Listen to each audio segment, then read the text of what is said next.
Hello, my name is Connor Shepard, and I'm recording this for my The Evolution of Video Games class arcade game emulator assignment.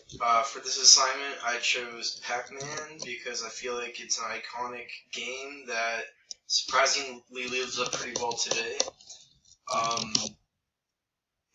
It's actually one of the only arcade games still alive that regularly makes profit. It's not very hard to go to a bar or an arcade or anywhere in the United States and find a Pac-Man machine pretty close by, maybe with a Miss Pac-Man or a Galaga with it. So the basic premise of Pac-Man, I'm pretty sure most people know. You play as a little yellow man named Pac-Man, and he has to eat all the dots on the stage while avoiding getting eaten by the ghosts. The ghosts are interesting because they have their own personality. Inky, Blinky, Pinky, and Clyde. Yeah, looks like Clyde. They all have different personalities, both in terms of the story of the game as well as the way they move. Blinky's the most aggressive. He chases you. Pinky is kind of always two steps behind you. Inky is kind of more interesting. He's kind of bashful. And Clyde is playing a very different game than you, and he's always setting traps and trying to ambush you. Let's give it a shot.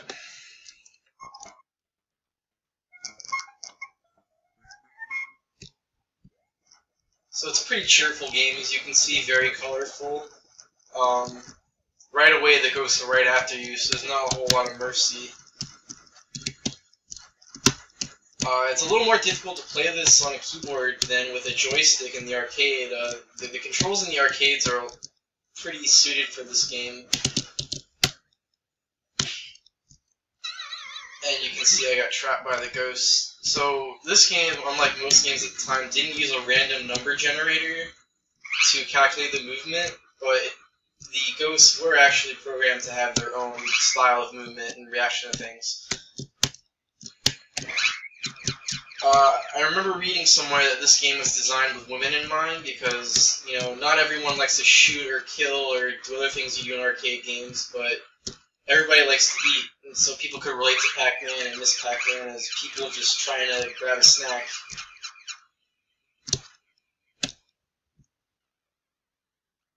Yeah, this game's actually pretty unforgiving, unlike a lot of games today. I'm also just playing kind of badly. But Pac-Man's pretty cool because you can type in your name and leave a high score, and in the arcades, of course, that was a big appeal.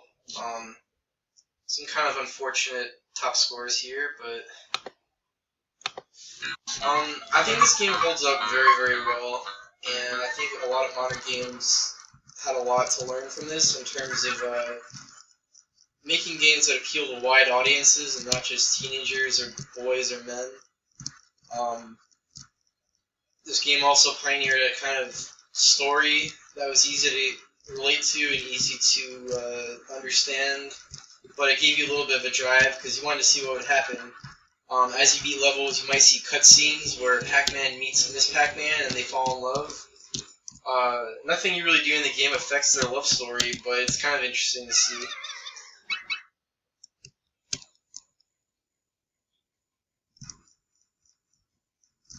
Here we go. I want to at least beat this and see what it looks like. Pac-Man doesn't actually end. It can actually go on forever with the levels being randomly generated, but the ghosts keep getting faster and faster. Let's see if I can beat this. Here we go. So each level is a different fruit, and I guess kind of what makes you want to proceed is you want to see what the fruit's coming next. You got apple, strawberry, cherry, banana, pretzel, pear, all kinds of stuff. So overall, I think Pac-Man's a pretty good game. I think it's pretty representative of arcade gaming in the 80s. And it's pretty addicting, honestly. Thanks for watching. This is Connor Shepard, and I hope you like my assignment and presentation.